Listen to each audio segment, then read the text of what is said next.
President and his team, and we just exchanged with him, have worked hard to stabilize the economy.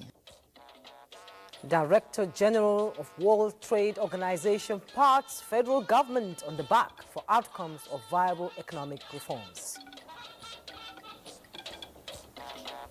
You can see that we have literally moved the entire communication and information structure of the federal government to Abuja.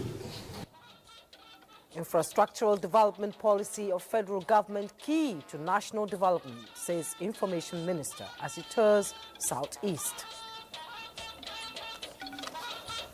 Party primaries, including resolution of disputes arising from the primary, will start on the 24th day of November. Clock ticks for Osun October 8 governorship election. INEC releases notice signaling commencement of the process. Good evening and welcome to NTA Network News. We are live in Abuja. I am Jumma Yusuf. Tonight, we'll be joining Lagos in the course of the newscast, and Benny Adams is standing by to bring us the news, business news. And as usual, our sports corner has highlights on happenings in the world of sports with Francesca Belle. This newscast is streaming live on all our social media platforms displayed on your screen.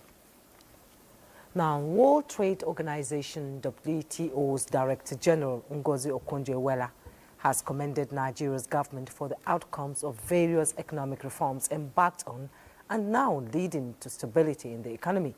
The DG in company of Nigeria's Minister of Industry, Trade and Investment, Olujumoke Oduwale, visited President Bola Ahmed Tinubu at the State House. Dr. Okonjo-Iweala, who was a coordinating Minister of the Economy in Nigeria, also offers advice on the required next steps to grow the economy. We think that the President and his team, and we just exchanged with him, have worked hard to stabilize the economy. And you cannot really improve an economy unless it's stable. So he has to be given the credit for the stability of the economy. So the reforms have been in the right direction. What is needed next is growth. We now need to grow the economy, and we need to put in social safety nets so that people who are feeling the pinch of the reforms can also have some support to be able to weather the hardship. So that's the next step. How do we build social safety net to help Nigerians cushion the hardship they are feeling? And then how do we grow the economy so we can create more jobs and put more money in people's pockets? These are issues that we discussed with Mr. President.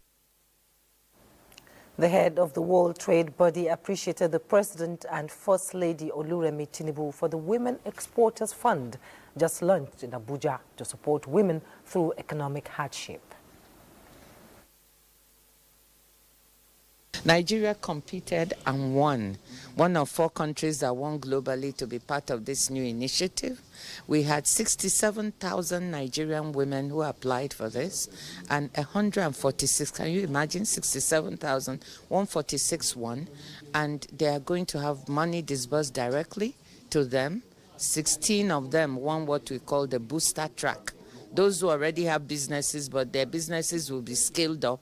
They will receive technical and business support for 18 months from the WTO and the ITC, and working with the ministry. So we will all work together to make sure that their businesses expand, they employ more people, they put money in their household's pocket and in the nation's pocket. Then another 100 will get directly $5,000 to scale up, to start and strengthen their businesses, again with 12 months of business support. So 146 women beneficiaries. This is just the beginning. The fund is jointly managed by the WTO and the International Trade Center. Meanwhile, limited access to digital tools, financing and global markets continue to hinder the growth of women-led businesses in Nigeria and across the developing world.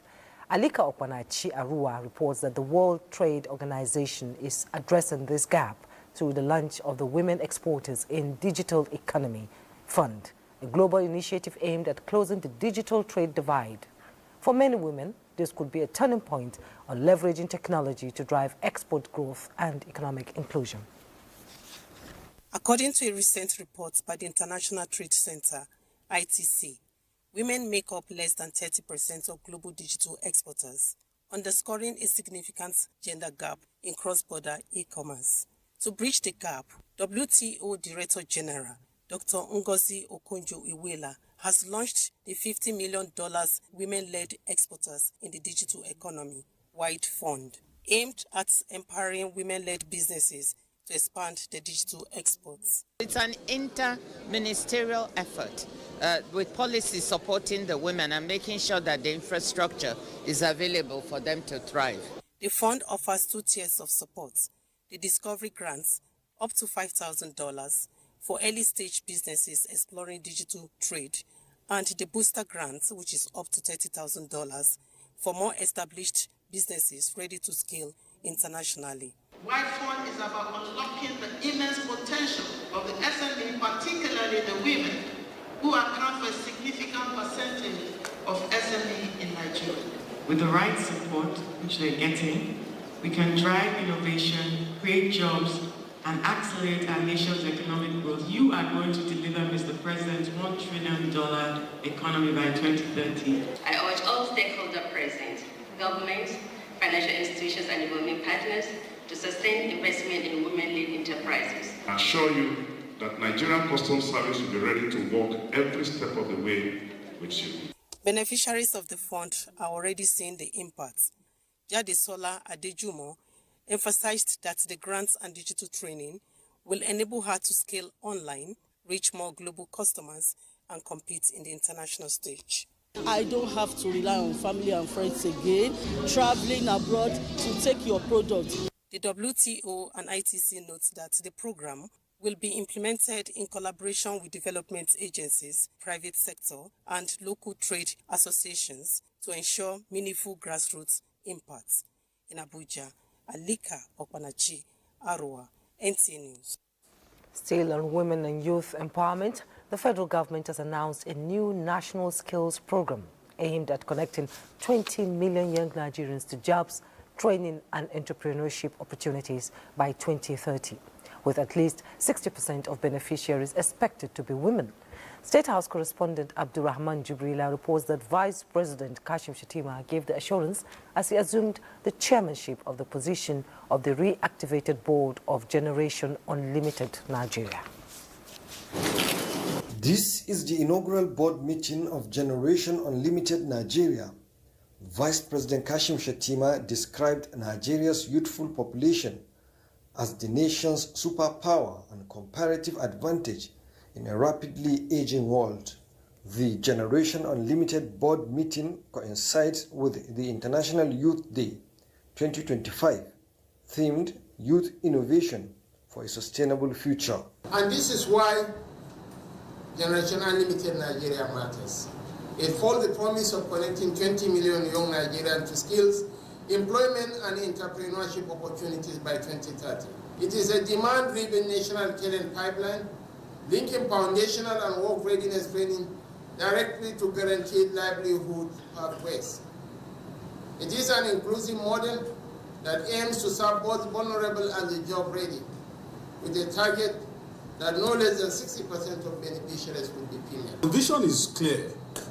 It's to create a job, build and bridge the skill gaps, and develop the young people to give them empowerment and not just a token, but human capital development. The Vice President pledged that all training under the initiative will align with the National Skills Qualification Framework to ensure that young people possess not only the skills to work, but the credentials to compete globally. Nigeria stands really as an accelerator and a model, not only for the region, but for our continent, our beloved continent, and for the globe. So I think whatever is done here is really very important and gives hope. And the program aims to reach 20 million young Nigerians by 2030. And to say that the UN Nigeria, through the agencies represented around this table, but also the bigger family of UN, we are all committed to support this because this is part of the youth's agenda of Nigeria. Technology, AI is fundamentally reshaping the future of work. And the planet is facing an existential threat from climate change. That is the world young people are entering. Launched in 2021, Generation Unlimited Nigeria is a public-private youth partnership platform targeting 20 million Nigerian youth by 2030, supporting their transition from learning to earning, productive work and active citizenship. From the State House, Abraham Jibrila, NTA News. In the meantime, the federal government is taking measures towards addressing skills deficit among the nation's youth for a more prosperous Nigeria. Now, against this backdrop, the Federal Ministry of Education, in collaboration with the United Nations Children's Fund, embarks on sensitization about the recently launched national policy on skills development for stakeholders in the education sector of the North. Aminu Umar reports.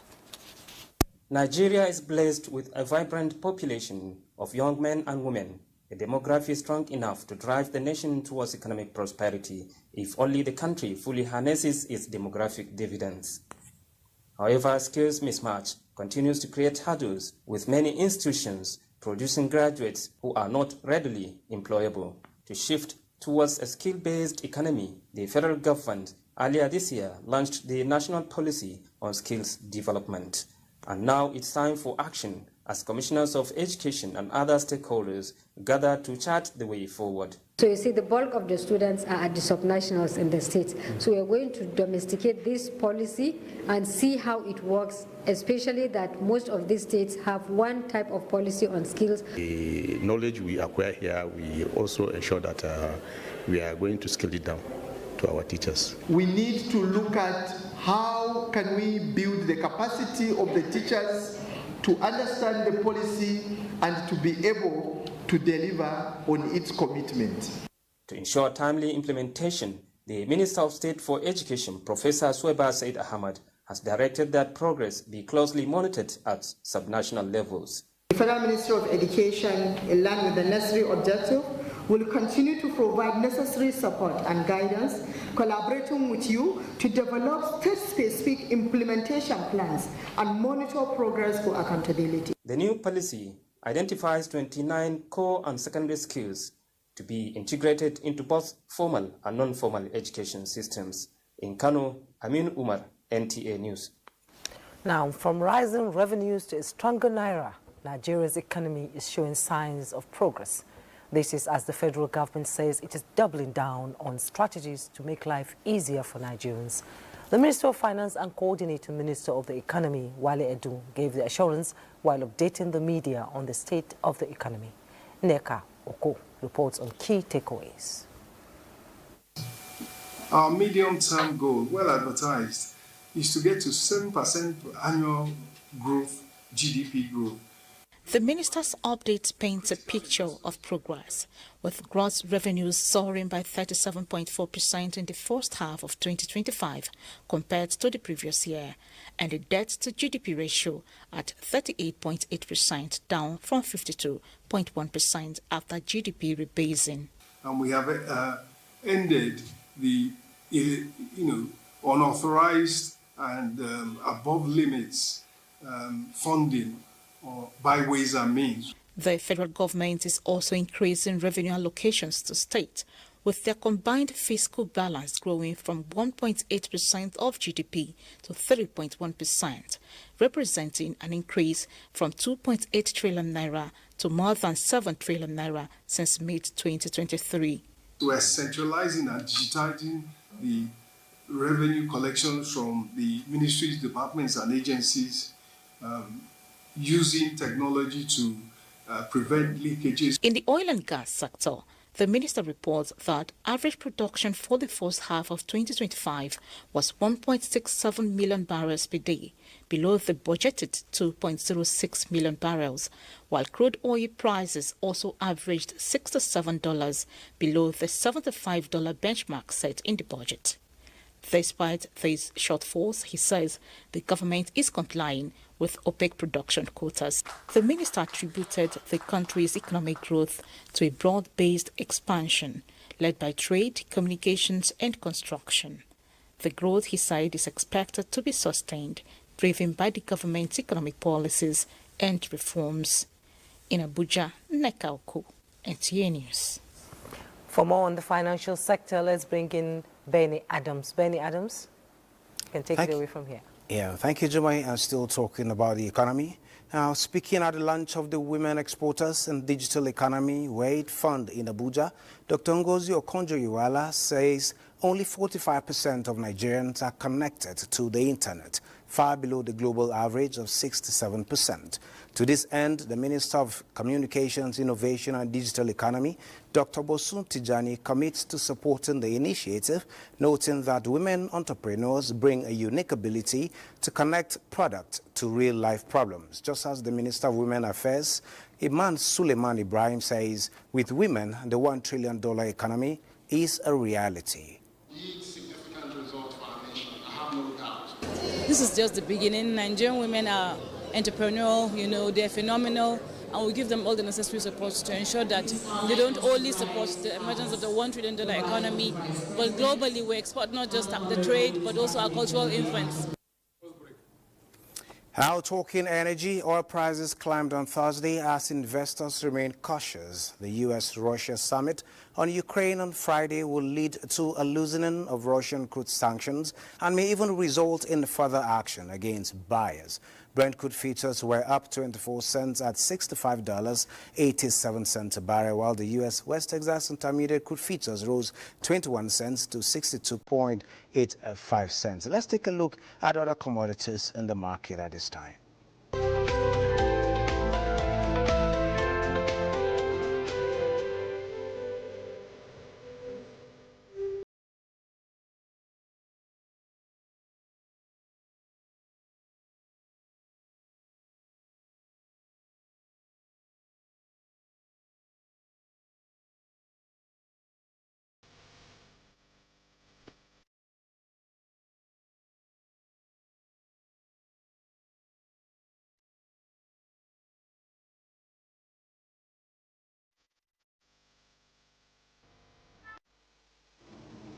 Now from the commodities market to the Nigerian stock market, where at the end of today's trading session on the Nigerian exchange, a total of 2.455 billion naira shares in 43,505 deals corresponding to a market value of 22.2 billion naira were traded. Today's data shows 83% improvement in volume, 10% improvement in turnover, and 42% improvement in deals. The current market capitalization rose to 91.9 trillion naira, and on the aggregate, 127 listed equities participated in trading, ending with 22 gainers and 52 losers. That is it on business at this time. But don't you go away. It's time to take the first break. Do stay with us. You're welcome back. Now, many parts of the southeast, particularly project sites visited by the federal government delegation in Enugu, are turned to construction sites courtesy of the current administration of President Bola Ahmed Tinubu. Members of the team being led by the Minister of Information and National Orientation, Mohammed Idris, assured speedy delivery of ongoing projects and execution of more in the years ahead. Saliu Abdullahi Gwanara tells us more. Across the country, the renewed hope prospects are turning into prosperity. Ongoing and completed projects in the southeast, particularly the Enugu-Port Harcourt and Enugu-Onitsha expressways, construction of the Abakpa flyover bridge along Enugu-Abakaliki Road, the remodel and equipped oncology center at the University of Nigeria Teaching Hospital, Ozara, were visited as parts of the legacy project of the renewed hope agenda. They are very happy, very glad that President Bola Ahmed Tinubu has constructed this bridge for them. What we hear from them is that before now, it is a nightmare for traffic here, for commuters to pass through this place. But now the construction of this bridge, they are hopeful. It's about 70 to 75% completed here from what we can see and what we have been told. And we know that by the time it is completed, it will solve all the problems of traffic in this community. This is linking Enugu, Ebonyi, and then straight to Cross River and Akwa Ibom State from here. So it's a very important artery. It's a very important road linking these 4 states together. And we are happy. This is part of the renewed hope promise that the president has given. Is renewing people's hope. This is wonderful. I'm happy this is happening in my lifetime. You know, I can say this because it's not always usual that you find this kind of development springing up everywhere in a state. I represent Enugu State, and I'm so happy to be associated with our president, President Bola Ahmed Tinubu GCFR. I'm so proud that I'm of APC, and that is why all these developments you are seeing in Enugu is because of him. You know, because he's an accomplished man. He's from the private sector, so he knows where it pays the people. The thing is that when Mr. President has been talking about renewed hope, we find that it's not just a slogan, it's real. And we have seen it in those facilities that we have examined. And I think Nigerians are happy. We are happy to see them in practice, and the people using them are also happy. This government gesture is indeed acknowledged as necessary efforts to boost and build a nation with a solid economy for generations. Now, you don't consider a K again. If you come to a K, it's free. Can't you see? Flyover up. People where they are around here, they're very, very happy. The place is looking pretty, so we are very happy for the project. We do hope that in the soonest time that this project will be completed. Reactions of the citizens here show a demonstration of hope for better days ahead as inspection of projects continue in other states in the zone. In Enugu, Salihu Abdullahi Gwanara, NTA News. Earlier, the Minister of Information and National Orientation visited Enugu State Governor, Dr. Peter Mba. He describes the infrastructural development policy of the federal government as key to national development. Chiegonu Aro has the report. Minister arrived Enugu with a team of directors general, including the Nigerian Television Authority, NTA. Some of the projects to be inspected are the Oncology Center at the University of Nigeria Teaching Hospital, Enugu, the Enugu-Port Harcourt Expressway, Eko Binago Flyover, and the Enugu-Onitsha Expressway. At the Government House, Governor Peter Mba described the visit as a commitment to fostering citizens' engagement and a show of public trust. The Minister has just reminded us of how consequential Enugu State is, or the city of Enugu is.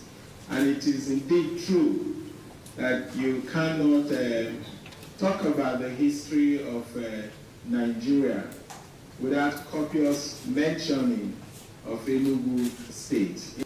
You can see that we have literally moved the entire communication and information structure of the federal government to Enugu today. And this is very, very intentional.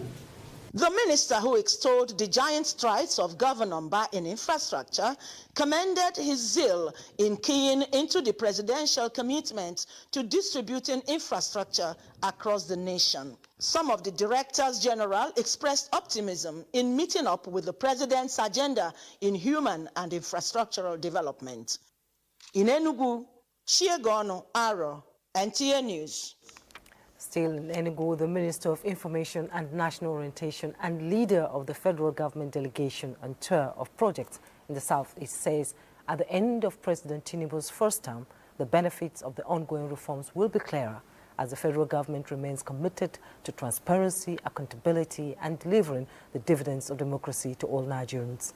At a citizens' engagement in Enugu to reassess the activities of the government within 2 years, the team leader commended ongoing reforms by the state government and encouraged the people to subscribe to the ongoing reforms of the government for all categories of citizens.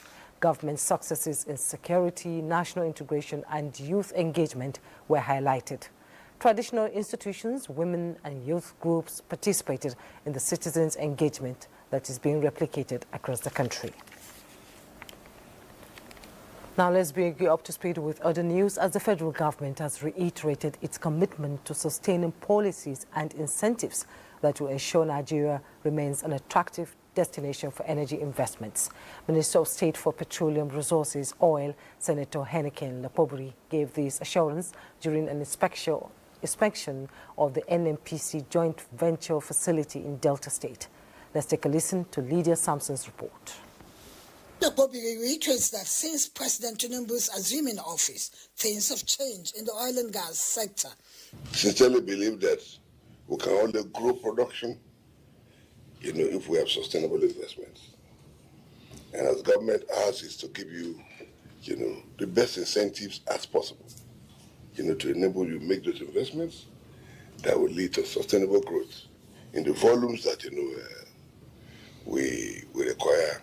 He said the time has come for Nigeria to develop its available oil blocks, stressing that it is better to farm out to partners rather than wait 20 or 30 years. The minister applauds the NMPC-CNL joint venture for operational excellence and urged other operators to consider farming out idle assets to investors with access to capital, noting that government is reviewing the activation of the drill or drop provision in the Petroleum Industry Act. Key stakeholders expressed optimism about the company's future in Nigeria and lauded the minister's commitment to collaboration. They commended the minister for being the first minister to visit. This, they believe, reflects the seriousness of the administration positioning the sector for global competitiveness. They also highlighted the enabling role of the Petroleum Industry Act and government support in attracting and sustaining investment. In Abuja, Lydia Sampson, NTA News. Now, growth and development of education sector remain one major goal of the federal government to reshape socio-economic landscape of the country. Executive Secretary of the Tertiary Education Trust Fund, Sonny Echenu, stated this while inaugurating the International Conference Center project built by the fund at Bayero University, Kano. International Conference Center project is a multi-million naira initiative abandoned for 15 years at the Bayero University, Kano. The project is now completed, courtesy of the renewed policy of the Tertiary Education Trust Fund, aimed at clearing all abandoned infrastructure projects across tertiary institutions in the country. This edifice, an iconic building, not only improves the architecture of our campus and the ambience that we are seeing and witnessing, but it's a major source of activities and revenue for the university. You can now attract any level of conferences to be hosted here. We made a case to TED Fund, and the ES graciously approved, and here we are today commissioning the edifice. Situated at the heart of Bayero University, the center is equipped with state-of-the-art facilities to host conferences that will promote learning and support the university's revenue generation drive. Now, California and Nigeria are teaming up in a new climate alliance designed to strengthen key socio-economic sectors in both regions. The partnership, which will focus on mitigation, technology transfer and industrial trade, was established after the California Africa Climate and Economic Delegations visited the National Council on Climate Change, Nigeria's official UNFCCC focal office. Charles Alpha reports. This visit marks a pivotal moment in deepening ties between California and Nigeria, two dynamic economies poised to shape the future of global innovation and sustainable development. As the world's fourth largest economy and a recognized leader in climate action, California offers a strategic platform for Nigeria to expand its global footprint. California's economic vitality aligns seamlessly with Nigeria's ambitions in high technology, agriculture, entertainment, and inclusive green growth. Issue that is an existential issue, an existential crisis, which is the climate change battle that we're all tackling. And I will note that your organization, the organization you lead, is well noted around the world for its leadership, and rightfully so. Your ability, your opportunity is now to tackle this issue. This collaboration is the start of so many good things, and we are looking forward to doing a lot more with the Californians, and we're so proud that we were able to make this happen under such short time frame, but we delivered, and it shows the testament in terms of the energy that we have in here in this space. With California's $675 billion in two-way trade, Nigeria can gain access to new markets, capital and supply chains, as well as investment in infrastructure, manufacturing and services that could stimulate job creation and an inclusive growth. Charles Alpha, NTA News. Time now to join Hingino John Adams in our Lagos studio for more news from that axis. Hello, Hingino.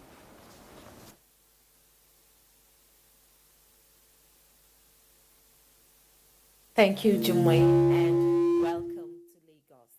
Adequate funding of the aviation sector is important to drive global trade through rapid transportation of people and goods. Experts say prospects in the industry will foster connections between different economies. A viable aviation sector contributes to the economic growth of any nation. Currently in Nigeria, the success rate of aircraft operational efficiency and on-time performance is below the global industry requirement, with aircraft and passenger number on the increase. Some of the reasons why we're seeing the low success rate is 1, aging aircraft, 2, inadequate maintenance, 3, infrastructural limitations, and 4, some external factors such as fuel scarcity, foreign exchange impact, etc. As the present administration continues to invest in the sector to change the narrative and unlock vast potentials that abound in the industry, this forum, organized by journalists reporting airport and aviation, is recommending monitoring of funds disbursed to keep pace with global best practices. To unlock these potentials, we must embrace innovative financing mechanisms, ranging from public-private partnership, build, operate, and transfer models, leasing arrangements, to sovereign-backed financing and targeted foreign direct investment. There is also the Aviation Fund in the African Development Bank, which we hope that when you have a stronger banking system and recapitalization, Nigerian aviation sector will tap into that. Key players in the aviation sector believe with the number of passengers passing through Nigerian airports on the increase, adequate funding will open more opportunities for the country. Now away from aviation, Nigerian youth have immense potential that can help the country achieve Sustainable Development Goals, SDGs. However, they need to reposition themselves, keep hope alive, and own their dreams to be able to carry the responsibility entrusted to them. These are views of youth advocates while speaking on how youth can actively participate in meeting the SDGs target in the country. Lanre Bele has more. The nation's population is the youth. Their vibrant and dynamic energy is always visible. But too often, we depend on the government, waiting for the government to do everything. The truth is, the government can't do it all. So you may ask, how can the youth be vanguards of the Sustainable Development Goals in their communities and in their local government? Start where you are. Take decent work and economic growth. Yes, the rate of unemployment is very high, but we can change that by starting businesses. Through practical work, through vocational skills, through tech skills, and the list continues and it goes on and on, that meaningful development can come to be. But first and foremost, the government needs to convince the teeming youth. Accelerating the growth of the nation through poverty eradication, adequate health and well-being standards, gender equality, education and vocational training, sustainable cities, communities, and climate change action. To be active participants, youths in the country must display reliable capacities to execute these goals. A lot of youths that I've seen, they lack priority.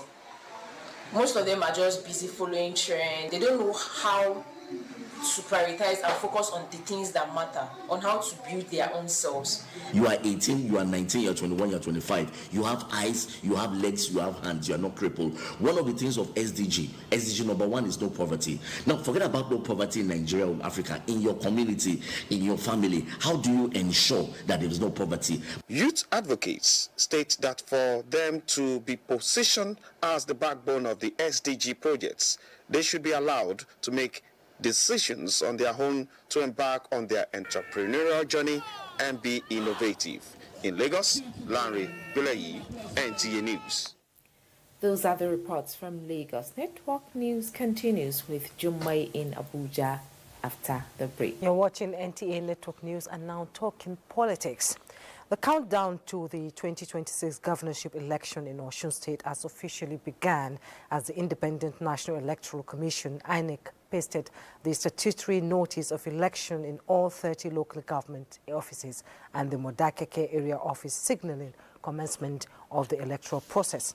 At an expanded engagement with stakeholders in Oshobo, Resident Electoral Commissioner Matu Abuke said the notice follows the timetable earlier released by INEC headquarters for the August 8, 2026 governorship election in the state. Femi Fariagun reports. The clock has started ticking in Osun State for the 2026 governorship election. In the presence of security agencies, civil societies, and the media, INEC gave political parties notice of the election, announcing similar notice has been pasted in all the 30 local government areas and Modakeke area office of the state. Conduct of the party primaries, including resolution of disputes arising from the primary, will start on the 24th day of November 2025 and end on the 15th day of December 2025. INEC promises technology, transparency, and a poll where every vote counts in the year 2026. We are going to monitor. From the experience we have had last, we would make sure we monitor local governments that we believe would violate this explanation. Agboke says part of the electoral process of Osun governorship election is the continuous voter registration coming up on August 18. In Oshobo, Femi Afariogun, NTA News. And the People's Democratic Party has inaugurated its National Convention Zoning Committee ahead of the November 15 and 16, 2025 elective National Convention. Correspondent Timothy Yusuf reports that the governor of Bayelsa State, Senator Doye Diri, is the chairman, while the governor of Plateau State, Caleb Muthwang, serves as secretary. Level of preparedness of the PDP elective national convention slated for 15 and 16 November 2025 was the agenda of this media briefing by the party's national spokesperson, Debo Ologoagba. Assuring that all is going well for a successful convention, Ologoagba stressed that total commitment to the party's cause is non-negotiable, as the party will rely on its constitution to ensure members remain committed to its cause. We're not confrontational, we're not fighting nobody. But we will respect our processes, we will respect our institutions, we will respect our organs, we will follow through, work together in the interest of the party one, in the interest of democracy, and in the interest of Nigeria. Responding to questions on speculations that former President Goodluck Jonathan and the 2023 Labour Party presidential candidate Peter Obi are gunning for the PDP presidential ticket for 2027, the party's national spokesman reacts. The question you're asking is, don't running. Ask him, he's a December mind. I don't speak for President Jonathan. You go ask him, you have access to him, I know. I know you do. So ask him. He's not coming to speculate what so that's your own imagination. About the recent conditions set by certain members of the party for the success of the November 15 and 16 National Elective Convention, Ologoagba emphasized that the PDP is about the people, not any individual. Timothy Yusuf, NTA News. We'll take another break. We'll be right. And Global Update is next. On top of an all-out war, people in Sudan are now experiencing the worst cholera outbreak the country has ever seen in years. In the Darfur region alone, Doctors Without Borders teams reported treating over 2,300 patients and recorded 40 deaths in the past week. The Doctors Without Borders project coordinator in Tawila explained that in displacement and refugee camps, families often have no choice but to drink from the contaminated sources, and many contract cholera. Of now, what we see in the camp is that there's a huge gap in terms of secured access for secured water. And in another news, President Zelensky says his meeting with Keir Starmer was productive. In a post on X, the Ukrainian leader says the pair spoke of their expectations for Friday's Alaska meeting and the security guarantees Ukraine has been calling for to ensure a durable peace. There is a sense of optimism as Keir Starmer also reiterates that there is a viable chance to make progress. Comforts, fashion, NTA News. And Francisca is standing by with news from the world of sports. Francisca. Thank you, Juma. Welcome to Sports Update. After opening their 2025 AfroBasket campaign in Angola with a solid win against Madagascar, Nigeria's men's basketball team, the Tigers, turned their attention to a much tougher Group B clash against defending champions Tunisia. Basketball enthusiasts in Abuja believe this encounter will be a true test of how far the team can go in the championship. We get a positive result tomorrow against the lads from Tunisia. It's actually going to serve as a catalyst going forward in this tournament and probably help us boost their momentum and charge their... Elsewhere, the Nigeria Correctional Service, in conjunction with the House of Representatives Committee on Reformatory Institution and Legend Golden Care Foundation, have organized the Freedom Tournament for inmates of the Nigeria Correctional Center in Kuje. The tournament, which featured different teams in the center, provided the opportunity for the inmates to socialize and imbibe the spirit of sportsmanship while also building their capacity. It's part of the promotion program we have. It helps them in their daily activities. It helps to reject their thinking.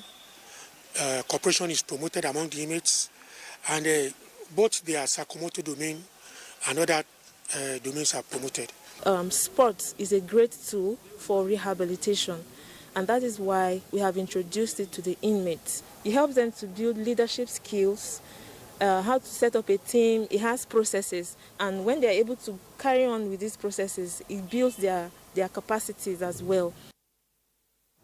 A month ago, Nigeria's capital city welcomed athletes from over 33 countries for the 2025 UFAC African Karate Championship stage at the Velodrome of the Moshood Abiola National Stadium, Abuja. Beyond boosting their continental rankings, 7 Nigerian athletes from the tournament have now earned invitations to compete at the World Championship. President of the Karate Federation of Nigeria, Silas Agara, says while the federation is not yet where it wants to be, it has made tremendous progress in a short term. Medals came from the juniors, the cadets, and most of the medals came from the juniors and the cadets. So I think in the next 2 years, like I said, if we're able to mentor those athletes, we should have world champions in Nigeria. And as we speak, those juniors are already having good ranking in the world as we speak. And that was why we had 6 invites for them to participate in the World Championship. Meanwhile, with just 2 weeks into the Nigeria Premier Football League NPFL new season, the National Referee Fitness course in Abuja has concluded with high expectations from the center referees and their assistants who were engaged in an intensive training for about 2 weeks. The course, which is a refresher to prepare the football umpires' physical and mental fitness ahead of the 2025-2026 NPFL season, is coming at a time where partner of refereeing dynamics is changing. It's a lot of amendment this time around, so the referees have to be aware of it so that during the officiating they implement exactly what is expected of them as regard to the loss of the game. They know we don't expect anything short from the best. Well, that's the size of a package. It's back to Jumai.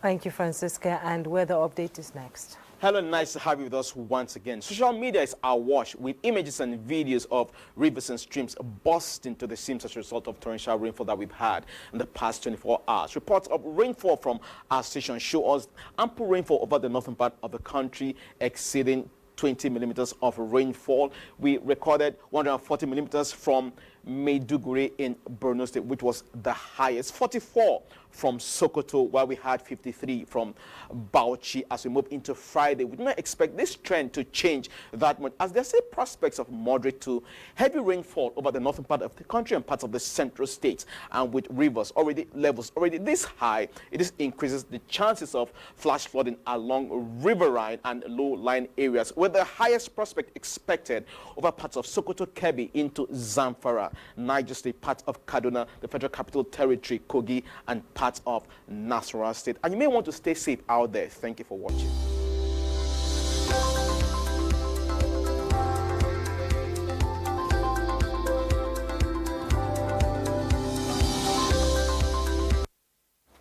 And weather update wraps up network news tonight. Thanks for watching. I am Juma Yusuf.